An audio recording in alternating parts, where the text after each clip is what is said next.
Welcome friends to my new video. आज का हमारा टॉपिक है सेल। एनाटॉमी के सिलेबस के अकॉर्डिंग यहाँ पर है सेल स्ट्रक्चर, सेल डिवीज़न, और फिजियोलॉजी के सिलेबस के अकॉर्डिंग हमारे पास है सेल मेम्ब्रेन की स्टडी एंड सेल साइकिल की स्टडी। सबसे पहले हम स्टार्ट करेंगे सेल के स्ट्रक्चर से। इसके अंदर सबसे पहले हम बात करेंगे बेसिक चीज़ों की। Study of cell is called cytology. Definition of cell, cell की डेफिनेशन क्या है? A cell is defined as the smallest basic unit of life that is responsible for all of life process. Cell जो होता है वो basic unit है life की, जो कि रिस्पॉन्सिबल होती है हमारी लाइफ की सारी प्रोसेस के लिए। What is cell? Simple question आ जाए तो आप इसके अंदर सिर्फ लिख सकते हैं cell is structure and function unit of life. Cell discovered by, cell की डिस्कवरी किसने की थी? रॉबर्ट हुक ने 1665 के अंदर। स्ट्रक्चर ऑफ सेल, अब इसके हम मेन पोर्शन की बात करेंगे। पहले हम इसकी थ्योरी को देखते हैं, उसके बाद हम इसकी डायग्राम को देखेंगे। सेल मेम्ब्रेन, इसको हम लोग कहते भी हैं प्लाज्मा मेम्ब्रेन। ये एक प्रोटेक्टिव शीट होती है जिसकी थिकनेस होती है 7200 आर्मस्ट्रॉन्ग। ये एक सेमी परमिएबल मेम्ब्रेन होती है। सेमी परमिएबल मेम्ब्रेन क्या होती है कि जिसके आर पार चीज़ें क्या हो सके, ट्रांसफ़र हो सके। इसके अंदर ये रिस्पॉन्सिबल होती है ट्रांसफ़र ऑफ सब्सटेंस, सब्सटेंस को ट्रांसफ़र करती है, जैसे कि हमारे न्यूट्रिएंट्स हो गए, इलेक्ट्रोलाइट्स हो गए, एंड एक्सचेंज सब्सटेंस बिटवीन, और सब्सटेंस को एक्सचेंज करती है ICF और ECF के बीच में। ICF stand for intracellular fluid, वह फ्लूइड जो सेल के अंदर होता है, और ECF stand for extra cellular fluid, वह फ्लूइड जो सेल के बाहर होता है।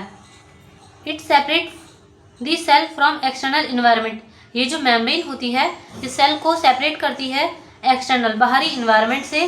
सेल मेम्ब्रेन जो होती है बनी हुई होती है प्रोटीन से, लिपिड से, and some amount of carbohydrate. Protein से बनी होती है, लिपिड यानी कि फैट से बनी होती है, और कुछ अमाउंट होता है इसके अंदर कार्बोहाइड्रेट का। Composition of cell membrane, cell membrane किस किस चीज़ से मिलकर बनी है? प्रोटीन से, फॉस्फोलिपिड से, कोलेस्ट्रॉल से, और कुछ अदर लिपिड से बनी हुई है। अब इसकी बात करेंगे हम फंक्शंस क्या होते हैं सेल मेम्ब्रेन के। सेल मेम्ब्रेन का फंक्शन होता है प्रोटेक्ट करना, सपोर्ट करना, ट्रांसपोर्ट करना, जो कि हमने देखा था पीछे कि वो न्यूट्रिएंट्स का ट्रांसपोर्ट कर रही थी, और एक्सक्रीशन करना, बाहर निकालना वेस्ट को, जो कि हमारे सेल के अंदर प्रेजेंट होता है। Cell wall, it is a rigid and stuff structure surrounding the cell membrane. ये एक रिजिड हार्ड स्ट्रक्चर और स्टिफ स्ट्रक्चर होता है जो सेल मेम्ब्रेन के आसपास बना हुआ होता है। इट प्रोवाइड, ये प्रोवाइड करता है इसको सेफ और support to the cell, safe और सपोर्ट प्रोवाइड करता है ये सेल को। ये प्रोटेक्ट करता है सेल को किसी भी शॉक से या इंजरी से। अब बात करेंगे हम साइटोप्लाज्म की। इसके बारे में हम एक बेसिक नॉलेज ले लेते हैं। साइटोप्लाज्म जो होता है वो सेल के अंदर प्रेजेंट होता है। अब ये होता क्या है? ये कलरलेस फ्लूइड होता है जिसको हम क्या बोलते हैं, साइटोसोल भी कहते हैं। ये थिक मतलब कि थोड़ा सा गाढ़ा जेली लाइक सब्सटेंस होता है जो प्रेजेंट होता है किसके अंदर, सेल मेम्ब्रेन के अंदर। ऑर्गेनेलिस ऑफ साइटोप्लाज्म, यानी कि साइटोप्लाज्म के अंदर क्या क्या पाया जाता है। सबसे पहले हम इसके अंदर बात करेंगे न्यूक्लियस की। न्यूक्लियस होता क्या है?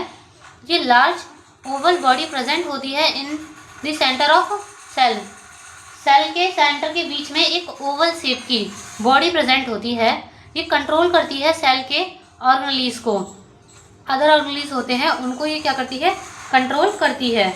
इसीलिए हम इसको क्या नाम देते हैं, brain of the cell. Okay, जो न्यूक्लियस है वो कंटेन करता है हेरिडिटरी मटेरियल। हेरिडिटरी मटेरियल होता क्या है? जो कि हमारे जीन्स को पेरेंट से ऑफस्प्रिंग में ट्रांसफ़र करवाता है, जो कि हमारा क्या होता है, DNA। न्यूक्लियर कंपोनेंट्स, अब न्यूक्लियर हैं। पहला है हमारे पास न्यूक्लियर मेम्ब्रेन, जो न्यूक्लियस को कवर करके रखती है। उस मेम्ब्रेन को और उस लेयर को हम लोग क्या बोलते हैं, न्यूक्लियर मेम्ब्रेन। न्यूक्लियोप्लाज्म, ये हमारा सेकंड कंपोनेंट है न्यूक्लियस का। अब हमारे पास है न्यूक्लियस मेम्ब्रेन, जो फ्लूइड को एनक्लोज करती है, उसे हम कहते हैं न्यूक्लियोप्लाज्म। ये जेल लाइक ग्राउंड सब्सटेंस होता है जो कि लार्ज क्वांटिटी में जेनेटिक मटेरियल को कंटेन करके रखता है। जेनेटिक मटेरियल हमारा क्या है? डीएनए, जो कि बना हुआ होता है क्रोमेटिन थ्रेड से। क्रोमेटिन थ्रेड्स जो होते हैं वो रॉड शेप के क्रोमोसोम में होते हैं सेल डिवीजन से जस्ट पहले। अब हमारे पास थर्ड कंपोनेंट है इसका न्यूक्लियोलस। न्यूक्लियोलस एक साइट होती है जहाँ पे राइबोसोम्स बनते हैं। ये इन्वॉल्व करता है कंट्रोलिंग सेलुलर की एक्टिविटीज़ को, सेल की एक्टिविटी को कंट्रोल करता है और सेलुलर रिप्रोडक्शन करवाता है। अब हमारे पास सेकंड है एंडोप्लाज्मिक रेटिकुलम। ये क्या होता है? इंटरकनेक्टेड नेटवर्क ट्यूब्यूल होते हैं जो प्रोवाइड करते हैं स्ट्रक्चर टू सेल। ये आपस में कनेक्ट होकर के ट्यूब्यूल्स एक ऐसा नेटवर्क बनाते हैं जो कि सेल को स्ट्रक्चर प्रोवाइड करता है। इसके अंदर इसके टाइप कितने होते हैं? एंडोप्लाज्मिक रेटिकुलम के दो टाइप होते हैं। पहला होता है रफ एंडोप्लाज्मिक रेटिकुलम और दूसरा टाइप का नाम क्या है इसका? Smooth endoplasmic reticulum. Rough endoplasmic reticulum को हम दूसरा नाम देते हैं ग्रैनुलर एंडोप्लाज्मिक रेटिकुलम, क्योंकि ये रफली अटैच होते हैं किससे? राइबोसोम से। और इसको हम लोग जो नाम देते हैं rough endoplasmic reticulum because of कि इनकी जो अपीयरेंस होती है ना वो बहुत रफ होती है। उसके बाद हम बात करेंगे कि इसका फंक्शन क्या होता है। ये सिंथेसिस करवाता है प्रोटीन की, और राइबोसोम का मेन काम भी जो होता है वो होता है सिंथेसिस ऑफ प्रोटीन, और कुछ अमाउंट में ये कार्बोहाइड्रेट को भी फॉर्म करता है। इसको हम सेल मेम्ब्रेन की फैक्ट्री भी बोलते हैं, क्योंकि ये सेल मेम्ब्रेन जो है बनी हुई होती है किससे? प्रोटीन से। एंडोप्लाज्मिक रेटिकुलम का सेकंड टाइप है हमारे पास कौन सा? Smooth endoplasmic reticulum.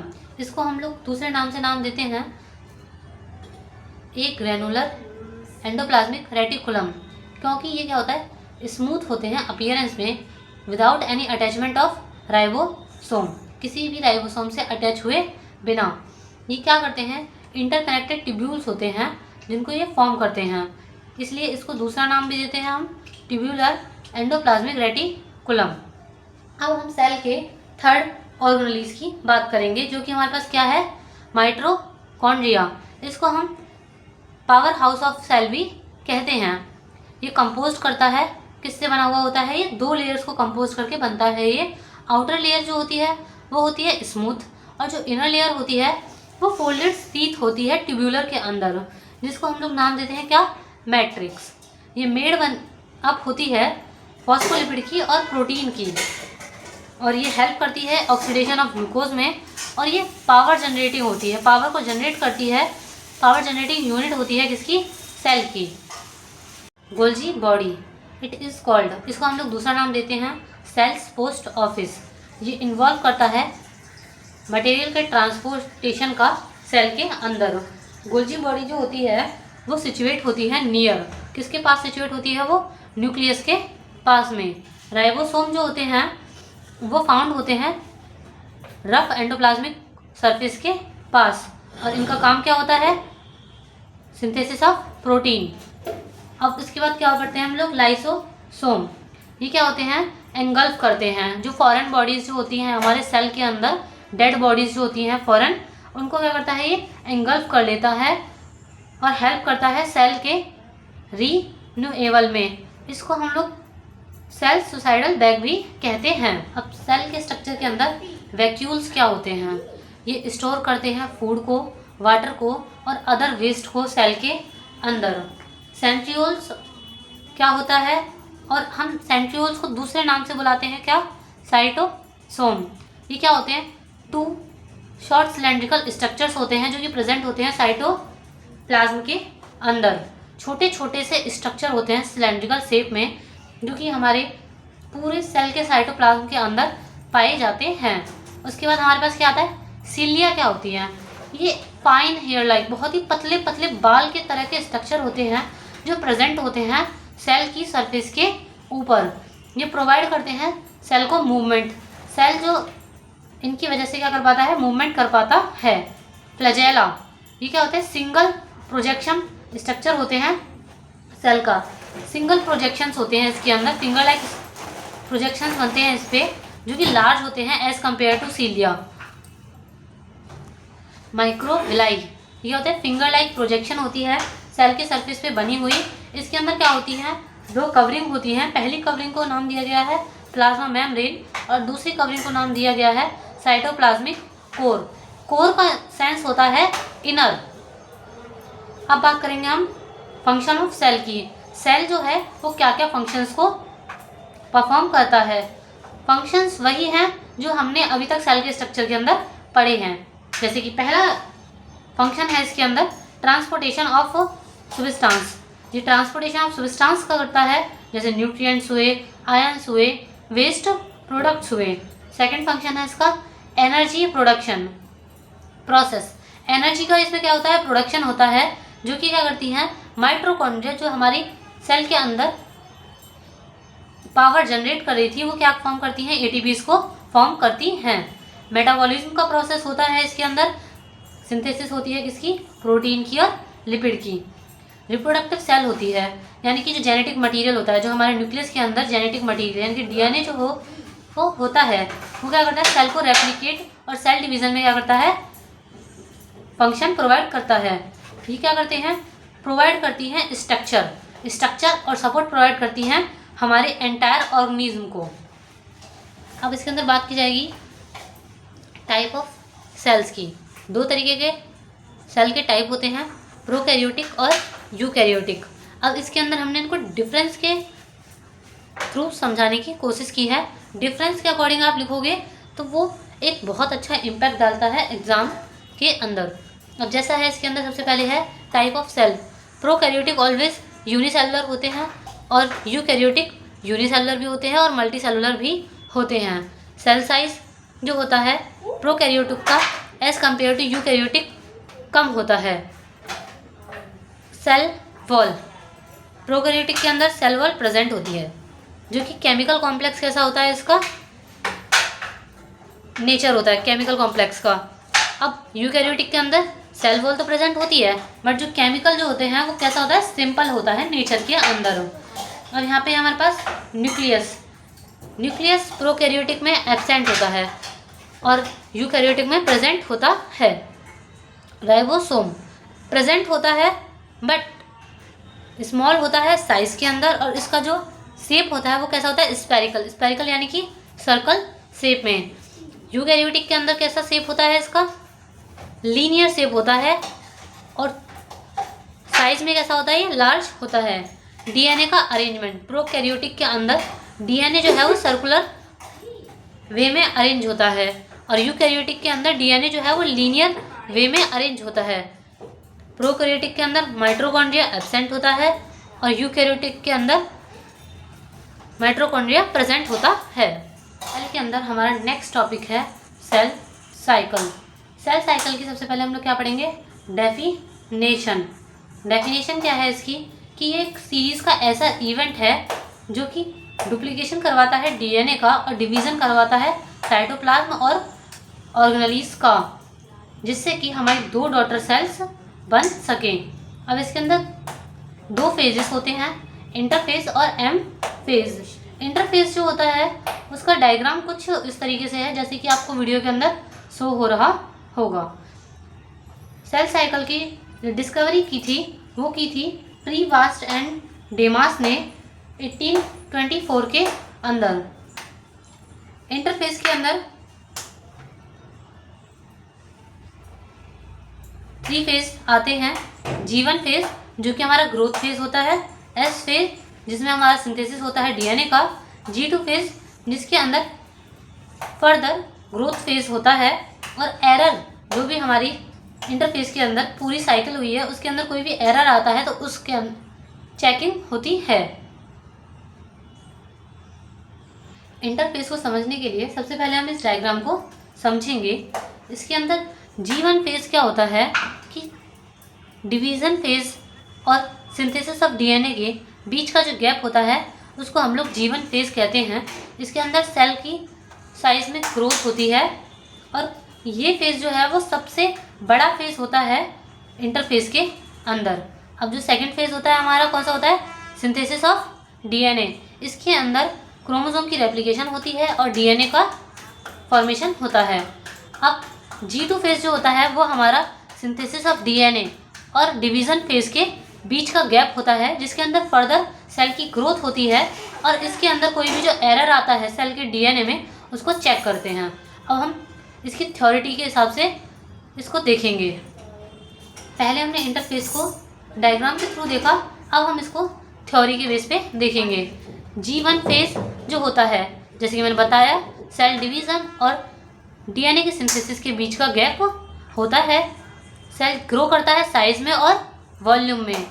ये लॉन्गेस्ट फेज होता है इंटरफेज का। अगर कभी कभी जो सेल है वो अपना पूरा कंटिन्यू राउंड नहीं कर पाता इंटरफेज में, तो हम इसको क्या बोल देते हैं, G0 फेज। एस फेज क्या होता है, सिंथेसिस ऑफ डीएनए होता है। क्रोमोसोम रेप्लिकेट करता है बनाने के लिए 2 आइडेंटिकल कॉपी डीएनए की। इसका मतलब क्या होता है कि जो इनिशियल क्वालिटी ऑफ डीएनए होती है वो डिनोट करते हैं हम लोग 2n से, और रेप्लिकेशन के बाद वो किस में फॉर्म हो जाती है, 4n में। फॉर एग्जांपल, अगर हम 2n में 46 क्रोमोसोम्स होंगे और जब ये एस फेज कंप्लीट होगा तो 4n में हमारे पास कितने क्रोमोसोम हो जाएंगे, 92 क्रोमोसोम। अब हमारे पास है G2 phase, second gap phase होता है, जिसके अंदर किसका होता है, ये सिंथेसिस ऑफ डीएनए के और सेल डिवीज़न के बीच का फेज। इसके अंदर फर्दर ग्रोथ होती है, सेल प्रिपेयर होता है डिवीज़न के लिए।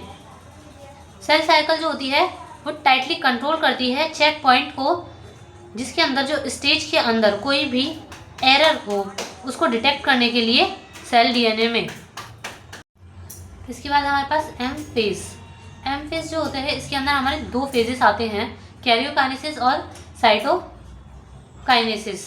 कैरियोकाइनेसिस का मतलब होता है division of cell nucleus, cell के न्यूक्लियस का डिवीज़न होना।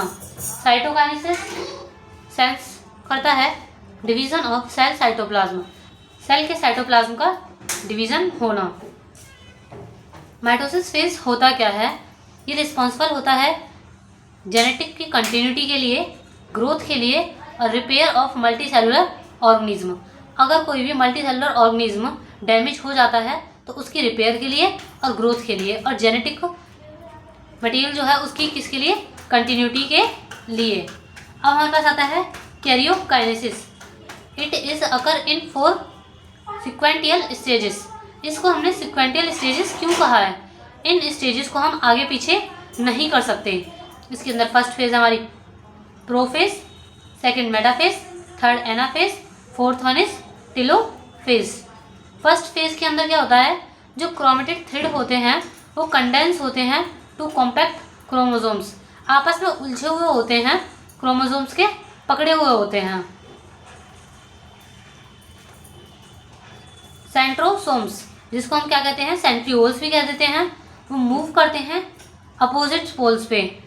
एक दूसरे से कैसे हो जाएंगे, वो अपोजिट जाएंगे, और जो न्यूक्लियर मेम्ब्रेन है वो कैसे हो जाती है, डिसअपियर हो जाती है, वो दिखना बंद हो जाती है। जिसके अंदर हमारे सेल ऑर्गेनेल्स होते हैं, जो कि क्या हमने पढ़े थे, पीछे पढ़े थे हमने सेल स्ट्रक्चर में, endoplasmic reticulum, Golgi body, nucleus and other, ये सब क्या हो जाते हैं, डिसअपियर हो जाते हैं। सेकंड है हमारे पास मेटाफेज।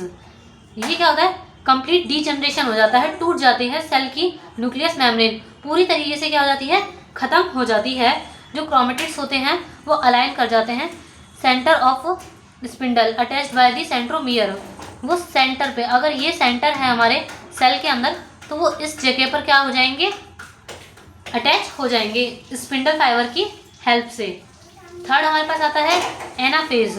जो सेंट्रोमियर होते हैं वो सेपरेट होते हैं और each pair sister chromatid migrate हो जाते हैं, कहाँ पर, अपोजिट साइड में। जो पेयर होते हैं सिस्टर क्रोमेटिड्स के, वो अपोजिट साइड में, अपोजिट यानी कि अपर पोल पे और लोअर पोल्स पे जाने लगते हैं। टेलोफेज, ये लास्ट फेज होती है। इसके अंदर क्या होता है, जो माइटोटिक स्पिंडल्स होते हैं वो डिसअपियर हो जाते हैं और न्यूक्लियर मेम्ब्रेन जो होती है वो दोबारा से बन जाती है।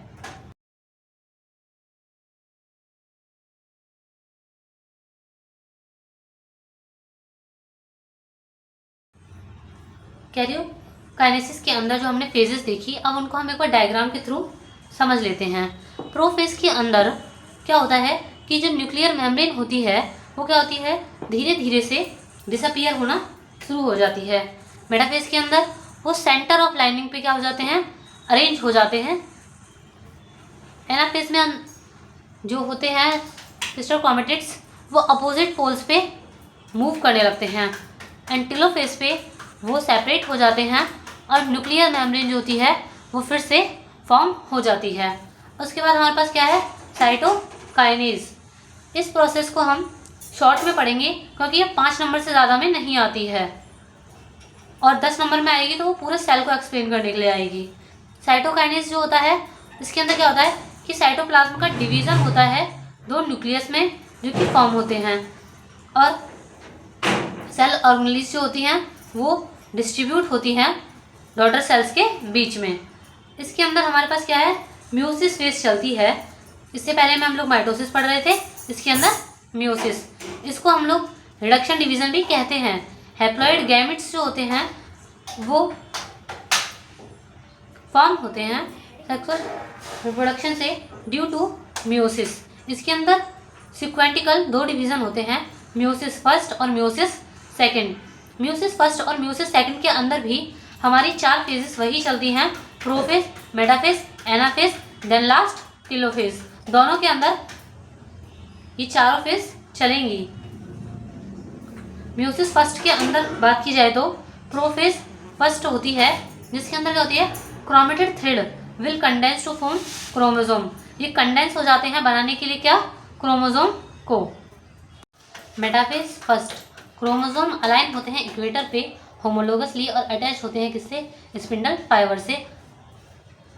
एनाफेज फर्स्ट के अंदर क्या होता है, होमोलोगस क्रोमोसोम्स मूव करते हैं अपोजिट पोल्स पे। माइटोसिस की तरह नहीं होता है, सिस्टर क्रोमेटिड्स बाद में क्या होते हैं, अटैच हो जाते हैं। टेलोफेज में क्या होता है, न्यूक्लियर एनवलप रीअपियर दोबारा से दिखने लगता है।